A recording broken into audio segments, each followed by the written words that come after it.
Salut les amis, bienvenue dans le live numéro 45 et aujourd'hui on va vous présenter un van et pas n'importe lequel puisque c'est celui de notre ami Barracuda alias Mr T. Donc on va vous faire découvrir ça plus en détail. La suite. Bonjour, bienvenue dans le live 45. Alors aujourd'hui les amis, nous allons vous présenter un van type agence touriste, le même que celui de Barracuda. Donc je sais pas si Alex essaye on essaye de compétiter. Tu veux me plagier en Oui, fait. regarde. Ok, donc là on a affaire à des vannes de marque GMC. Oui. Hein, Vendura, hein, voilà. Ça vend du rêve. Voilà, le Vendura vend du rêve. On va faire une petite dédicace. Excuse-moi, je t'ai coupé la parole. Hein, Pour ceux qui nous suivent, oui, c'est habituel. Oui, chacun notre tour. Hein. C'est habituel. Si tu veux, on fera un décompte. Dédicace à Stéphane. Il vient de recevoir le sien. C'est quand même fort. Il reçoit le sien, le lendemain, on tombe sur celui-ci. Parfois, c'est quand même incroyable. Donc tu disais. Je disais donc c'est de marque GMC. Oui, hein, absolument. Donc, General Motors Company. Oui. Qui est une filiale du groupe GM, bien évidemment. Voilà. Hein, comme son nom l'indique. C'est le cousin. Voilà, du Chevy. Du Chevy. Donc celui-ci est aux couleurs de notre ami Barracuda. Hein, voilà. Avec les jantes qui vont bien. Les western. Exactement, j'allais le dire. Donc les jantes western qui ne se font plus neuves, donc on doit les trouver absolument d'occasion et les faire aux couleurs qui vont bien A-Team. Donc c'est les vraies jantes western. Nous avons ici le becquet. Le becquet, il y en a pour 80 kg. Ça ne paraît pas. Voilà, nous avons la casquette, les flares d'ailes. Donc la boucle est bouclée, les petites loupiottes, les petits machins. Donc c'est pour celui qui veut prendre tous les risques, c'est le véhicule. C'est le véhicule qu'il faut. Voilà. Donc là, c'est Rodney, qui est un policier de la ville de Glendale, qui nous a apporté ce van et qui est venu pour nous apporter son van, qui est venu avec le sien perso. Donc aujourd'hui, nous, on en a un seul à proposer à la vente après travaux. On a fait une petite vidéo qui est en ce moment même en train d'être montée par Karim et qui sera certainement en ligne pour demain matin. Donc celui-ci, vous le verrez rouler demain. Vous aurez plus de détails demain. On a pas mal de taf dessus. Vous découvrirez ça. Donc pour l'instant, on n'a pas encore fixé de prix. Mais avant-première, il vient d'arriver. Et donc Rodney nous a fait le petit clin d'œil de venir avec le sien perso. Donc le sien est plus équipé, il y a un moteur 383 stroker dedans, il y a plus de finition, il a fait la sono, etc. Mais voilà, celui-ci il ne le vend pas, c'est son petit bijou perso. Voilà les copains, donc c'était l'introduction au live. Ouais, tu peux montrer. Ah oui, il a refait une sellerie en cuir aussi. Ah ouais, il y a du taf là. Donc voilà, celui-ci, à moins qu'on réussisse à le convaincre, c'est pas encore gagné. Je pense que celui-là, c'est vraiment son joujou. Il a envisagé de mettre un moteur LS dedans, mais je pense que 383 stroker, je pense que ça va au niveau performance. On a déjà une cylindrée de 6 litres 2, il devrait être à peu près aussi performant qu'un LS de base. Donc bon, je pense que... C'est du kiff-kiff bourricot, mais par contre, la consommation du LS est moindre. Hein. Ah bah oui, mais bon... on est aux États-Unis et il ne s'en sert pas beaucoup. Voilà. Tiens, d'ailleurs, petite parenthèse aussi à propos de ce van, celui-ci. Donc c'est un 89 et celui-ci un 350 avec c'est le TBI, donc c'est le throttle, le bottle trophy, hein. Non, le throttle body injection. Donc c'est un carburateur avec 2 injecteurs. Voilà. Ce qui permet d'avoir un fonctionnement quand même qui est plus smooth qu'un carburateur. Ouais. Ça démarre au quart de tour, le ralenti est toujours bien, ça compense électroniquement, donc c'est quand même mieux qu'un carbu. Et puis le gros avantage, c'est qu'on peut mixer avec de l'éthanol. Oui, voilà, c'est quelque chose qu'on nous demande beaucoup, donc je pense un jour on fera un petit sujet plus approfondi là-dessus. Sur l'éthanol. On trouve des carbus pour passer des anciens small blocks ou des big blocks directement pour l'éthanol, oui. Mais il faut savoir qu'il y a quand même d'autres trucs à... Et c'est surtout que quand on met un carbu éthanol, après ça tourne qu'à l'éthanol. Ouais. Voilà, donc on ne peut pas mélanger. Bon là, je ne conseillerais pas de mettre 100% d'éthanol, c'est mon côté professionnel. qui va vous dire de ne pas mettre. Je sais que beaucoup le font dans les américaines à injection, mettre 100% éthanol. Ça marche, ça fonctionne. Je ne le conseille pas parce que l'injection, elle va compenser jusqu'à une certaine limite. Savoir que pour faire marcher un véhicule à éthanol, il faut mettre vraiment plus de carburant. Parce que c'est un carburant qui a un indice d'octane plus élevé, mais qui a un pouvoir calorifique inférieur. Donc on a besoin d'en mettre plus. Donc l'injection d'origine arrive à compenser pour enrichir, pour avoir la bonne richesse, mais jusqu'à une certaine limite. Un certain point. Donc beaucoup de ces véhicules roulent vraiment trop pauvres, quoi. Donc pour le moteur, c'est pas terrible. Donc un mix, c'est possible. Je pense qu'un mix d'éthanol et sans plomb. Et l'avantage, c'est qu'on peut mettre soit sans plomb, soit un peu d'éthanol, on peut mixer. Ou même du E10. Voilà. Bon. Ça c'était la parenthèse. La parenthèse éthanol, c'est un sujet qui est et c'est un sujet qu'on comprend. On comprend tout à fait que ce soit un sujet intéressant parce que forcément c'est des véhicules. C'est vraiment moins cher l'éthanol. Voilà, donc c'est quelque chose à développer. Après, éventuellement, réfléchir sur des swaps mécaniques modernes pour des gens qui veulent vraiment avoir des véhicules pour s'en servir beaucoup et en vrai flex fuel. Mais là, on arrive carrément dans des beaucoup plus gros travaux. Voilà, donc c'était la petite parenthèse. Ensuite, je propose qu'on fasse comme d'habitude. Donc un petit tour. Voilà, on va vous montrer un peu plus en détail la Corvette que vous avez vue la semaine dernière, donc la Corvette de Salim, qu'on a reçue. Et donc, Alex a commencé à faire la liste. Il y a toute bien entendu de la maintenance. Même quand on achète la voiture chez des spécialistes ou des voitures qui sont très bien entretenues, qui sont matching et qui sont en super état, il y a toujours des petits trucs. Puisqu'encore une fois, comme on le répète à chaque fois, il n'y a pas de contrôle technique aux États-Unis. Donc, il arrive que les gens ne changent pas les pièces jusqu'au moment où ils ont absolument besoin de le faire. Donc là, on est dans le domaine du pinaillage, parce que cette voiture-là, elle est quand même très propre. J'ai repéré des petits trucs, les flexibles ont été remplacés il y a quelques années, ils commencent à se micro-craclurer, mais vraiment, il faut regarder avec une loupe. Donc je vais quand même les changer par acquis de conscience, les bricoles. Alors, à savoir les Corvettes, il y a deux choses qu'à savoir. Les étriers de Corvette, c'est la maladie.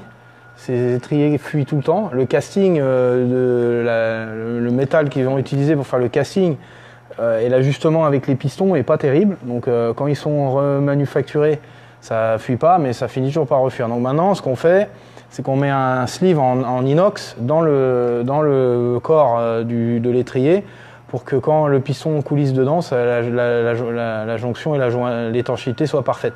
Donc là, les étriers qu'on met maintenant, c'est plus cher. C'est sûr, quand on va chez Rocoto, qu'on va un étrier à 40 ou 50 balles, là, c'est 3 fois le prix, c'est 150 balles d'étrier. Mais ils sont garantis à vie. C'est-à-dire que s'ils refuient, ils les reprennent. Donc ils sont sûrs de leur coût. Quand une compagnie garantit à vie un élément... Donc voilà. Donc, sur une voiture de ce calibre-là, et je dirais même que même sur une voiture moins chère, on plaisante pas avec la sécurité. Bon, y a certaines pièces qu'on n'arrive pas à trouver en qualité, on va dire, supérieure. On est obligé de mettre de la pièce chinoise parce que y a que ça de disponible, malheureusement. Mais quand il y a le choix, nous on se dirige toujours vers le choix de qualité. Le choix de qualité. Donc là, les étriers sont neufs, raides de neuf, mais il y en a un qui commence à fuir, il y a une petite perle. Donc on change les deux étriers avant, parce que ça se change par paire. Moi je change toujours les étriers par paire, parce que ça veut dire que l'autre va pas tarder, donc vu qu'ils ont été changés en même temps. Oui, puis une fois que la voiture est en France, là en l'occurrence à Monaco, on n'a pas envie que ça se mette à refuir, donc ça, et puis... Donc ça c'est des choses qui sont... Alors, pour ceux qui... Alors on n'a pas redit l'année, donc là c'est effectivement... Donc c'est une 69 avec le 427, donc Big Block, elle est matching colors, matching numbers. C'est une voiture qui est absolument magnifique. Donc on va aussi mettre des pneus neufs parce que les pneus ont des...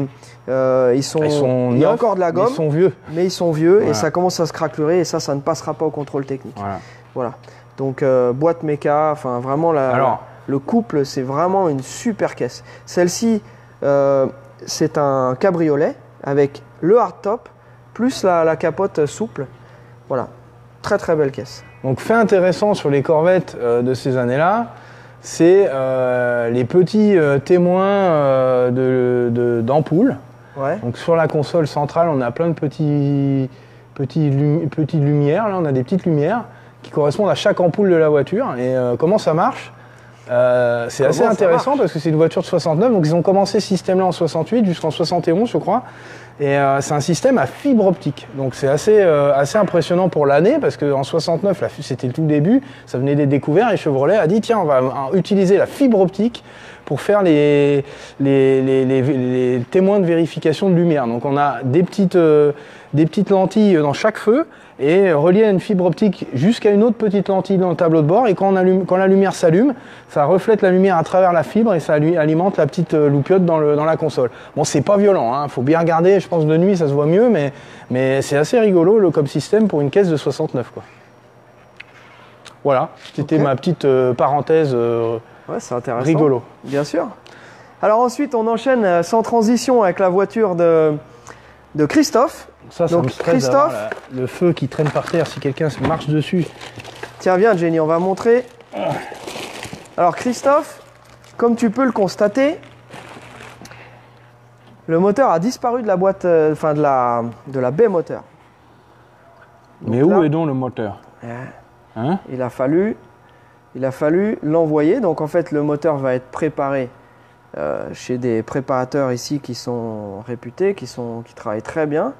Et donc on va avoir qu'est-ce qu'il y a au programme du piston haute compression. Alors piston forgé haute compression, donc bien sûr métrologie complète, vérification de tous les jeux et usinage possible. Donc Villebrequin va être vérifié, les paliers, les cylindres vont bien évidemment, je pense, être réusinés un petit peu, une petite cote supplémentaire. Surfaçage du bloc, des culasses. Bon, non, les culasses seront neuves. Oui, autant pour moi. Donc on va y avoir culasse alu, un arbre à cam un petit peu méchant, mais pas trop, parce que je veux quand même qu'il garde. On a un système de freinage à dépression. J'ai pas envie de partir sur un truc hydraulique. Ouais. Donc là, on va mettre une cam dite mild. Ouais. Mild cam, mais qui sera montée sur des poussoirs hydrauliques à rouleau. Donc qui permet un fonctionnement et puis il n'y a pas de rodage à faire aussi, ça c'est bien. Okay. Donc c'est une bonne upgrade. Donc voilà, le moteur va être repeint dans sa couleur d'origine de l'époque. Il avait une pipe d'admission et de broc déjà, donc on gardera, les collecteurs garderont et on va mettre un carbu bien évidemment plus gros et adapté à la nouvelle puissance du moteur. Donc c'est un truc qui devrait envoyer dans les 400 chevaux, un peu moins. Ils m'ont dit c'est assez compliqué de dire exactement la puissance du moteur, mais c'est une fourchette. Entre 350 et 400 chevaux, ça va se promener par là. Donc c'est le 5,7 litres Pontiac d'origine, voilà. Donc elle va rester dans sa configuration, parce que c'est une voiture qui était sortie avec le 350 d'origine. Voilà. Donc on reste dans la configuration, mais on améliore quand même les performances. Et donc au menu, comme d'habitude à la franchise, hein, là notre ami Georges, puisque c'est lui qui est en charge de ce projet-là, a démonté toute la suspension avant.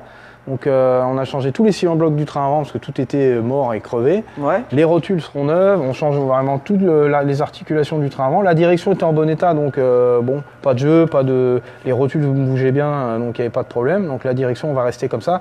On change vraiment ce qui est nécessaire. Là les sillons blocs ça peut encore rouler, hein. Certains te diront ouais ça peut aller. Une simple révision. Voilà, une simple révision. Ça, les sillons blocs c'est gros boulot, il faut tout dézinguer, il faut enlever ça à la presse et tout. Donc c'est quand même du gros boulot. Bien évidemment, la voiture aura une géométrie complète après, parce qu'une fois que tu as touché à ça, il faut refaire la géométrie.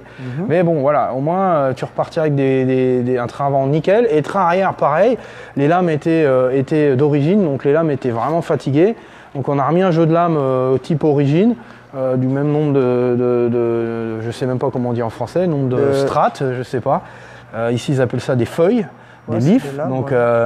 Donc lame neuve, amortisseur neuf. Donc évidemment, les flexibles, il y a le kit conversion frein à disque qui va arriver. Pour l'avant. Voilà, pour l'avant. Et puis voilà. Donc l'intérieur est parti chez le sellier, donc on remet un intérieur d'origine. L'intérieur de 67, parce que là il avait été un peu tunifié. Donc, on avait des sièges modernes là, donc ça plaisait pas trop à Christophe. Ça plaisait pas aux clients. Donc, on a un nouveau volant au programme. Ça c'est les anciens sièges en fait qui étaient neufs mais qui étaient un peu modernisés. Ouais. Voilà. Donc voilà Christophe. Ça avance bien. Ça avance bien. Ensuite, alors toujours pareil, donc on a le truck qui part chez Bolide Garage à Lyon. Celui-ci il est prêt, donc on va l'emmener à la compagnie. Sam est en train d'avancer aussi sur la Mustang Survivor pareil qui va aussi chez Bolide Garage à Lyon. Donc ça avance aussi. Ensuite, on va enchaîner avec la Chevelle. Donc Raph, cette semaine, on n'a pas eu le temps d'attaquer la chevelle. Donc, bon, à savoir qu'on est toujours à effectif réduit. Nous, voilà, on a un gars en moins, donc évidemment, on prend un peu de retard. Moi, j'essaie de faire au mieux que je peux. Ouais. Et puis voilà, on fait au mieux. Voilà. On essaie d'aller le plus vite possible, mais tout en gardant de toute façon l'objectif principal, c'est que ce soit bien fait. Pareil, donc ça aussi, donc Christophe, on t'a eu ce matin au téléphone, donc on a reçu les éléments de clim, etc. On vient juste de recevoir donc, ce qui manquait. Ouais. Donc ça va continuer. Pareil, donc le petit truck de notre ami Sylvain, il est fini. Pas tout à fait. Qu'est-ce qu'il nous reste? Une durite de direction assistée. Ah oui, j'ai on a refait pas la direction reçu, assistée parce que j'ai fuyé comme un panier. D'accord. Donc là, j'avais commandé toutes les durites pour que ça soit bien étanche. Donc j'ai reçu la première ce matin et la dernière, je vais la recevoir début de semaine prochaine. Mais une fois que ça c'est fait, tout le reste, j'ai tout fait. Compteur marche, jauge, klaxon, j'ai tout remis en route. Voilà, Sylvain, tu pourras venir le récupérer rapidement. D'ailleurs, si j'ai bien compris, Sylvain, je crois qu'il va avoir son garage à partir du 22. Donc voilà. Là, on est encore bon. Donc voilà. Vince, ta Nova, pareil. Nova. Là, il faut que je roule encore un peu avec. Elle roule super bien. Mon rodage, comme je disais la semaine dernière, super frustrant. Là, il faut que je trouve 5 minutes pour l'emmener au para, mais j'essaie vu que le para est pas très loin, on a une petite retouche à faire.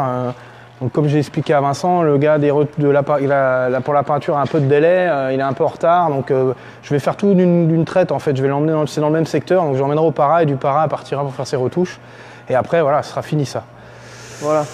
Alors ensuite, donc on a notre petit C20 Bonanza qui est dans son jus, donc on a commandé pas mal de pièces, mais comme ça c'est un véhicule qui est en stock, qui est à nous, on va le refaire, on va refaire ce qu'on a envie de faire. Donc on a commandé des pièces, là vous voyez la calandre elle est fatiguée, elle est pétée par endroits. Donc on a pas mal de petites pièces neuves.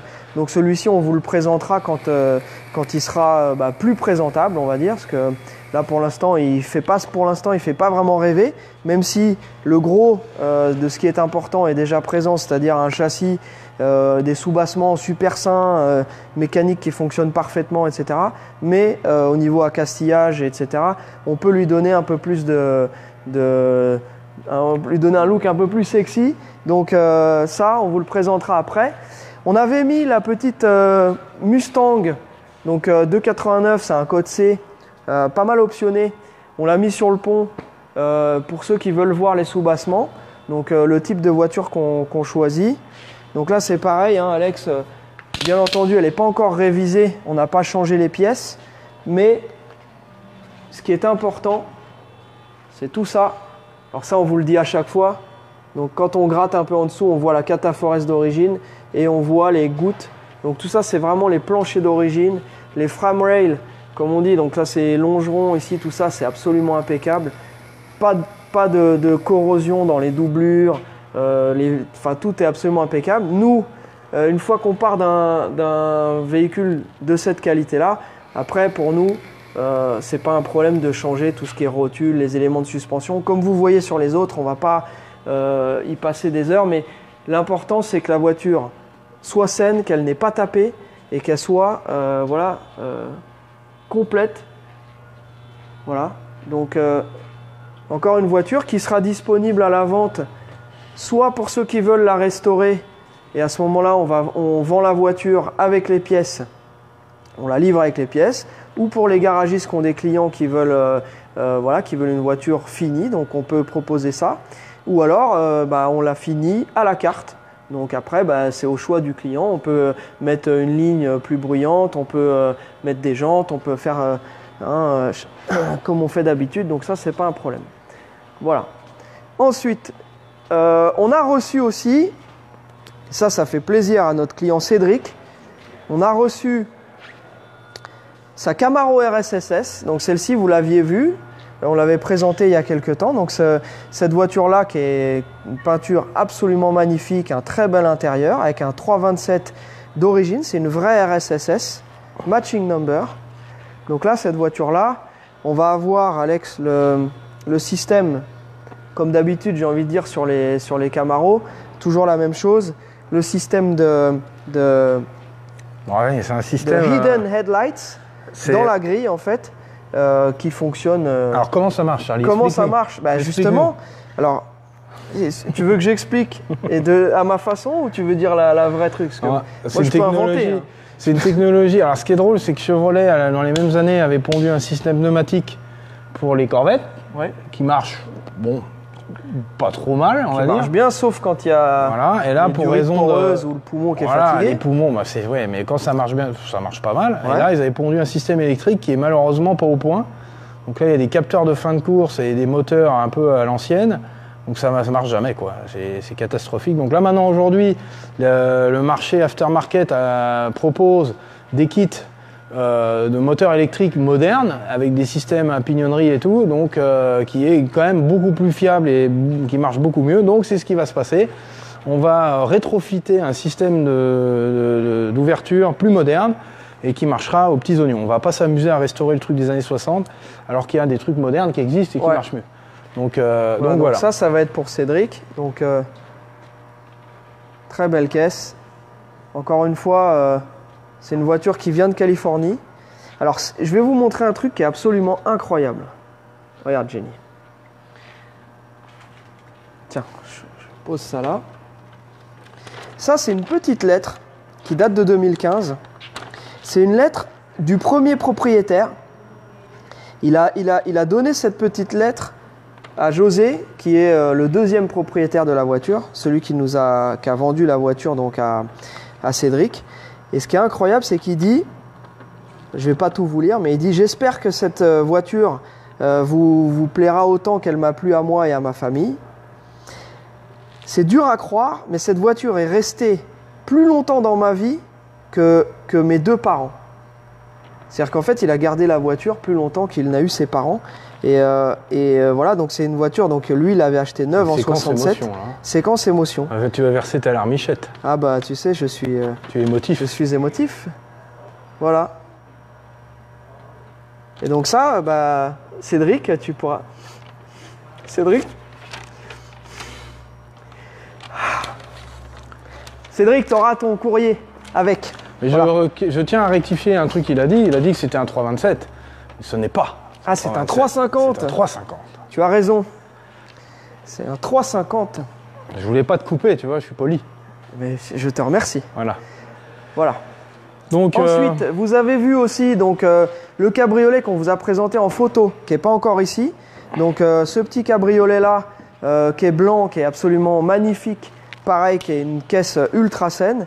On a ce cabriolet-là aussi, qui est dispo, qui a un prix relativement élevé parce que c'est une voiture qui est absolument incroyable au niveau qualité. Et puis ensuite, notre ami Manu. Alors Manu, on a dû mettre un petit peu en suspens ton projet pour l'instant, mais on va se remettre dessus le plus rapidement possible dès qu'on aura avancé sur les voitures qui doivent absolument partir. Voilà, c'est un projet un peu plus au long cours, il y a quand même pas mal de taf dessus. J'ai avancé dessus quand même. Oui. J'ai emmené les passages de roue au poler coating. Ok. Voilà, j'ai quand même avancé ça prend un peu de temps, et vu que j'étais dans le secteur, j'ai dit tiens, je vais déposer ces passages de roue. Ok. Donc ça déjà, ça a avancé un petit peu. Très bien. Voilà, donc on a fait notre tour. Hein. Donc ensuite, il restera le Patina, mais ça on l'a déjà dit la semaine dernière, il va suivre après la Mustang. Et puis voilà, donc on va avoir aussi un petit peu de boulot là-dessus. Voilà, c'est assez rigolo. Il y en a un qui arrive en France, on en cherchait plein, et c'est pile à ce moment-là qu'on arrive à tomber sur celui-ci. Et donc voilà, c'est le même... c'est Rodney qui avait fait aussi celui qui est arrivé en France chez Steph. Et donc voilà, il nous propose celui-ci aussi. Et donc on a sauté sur l'occasion parce que c'est un super van. Et puis ça fait toujours plaisir d'avoir du matos comme ça ici.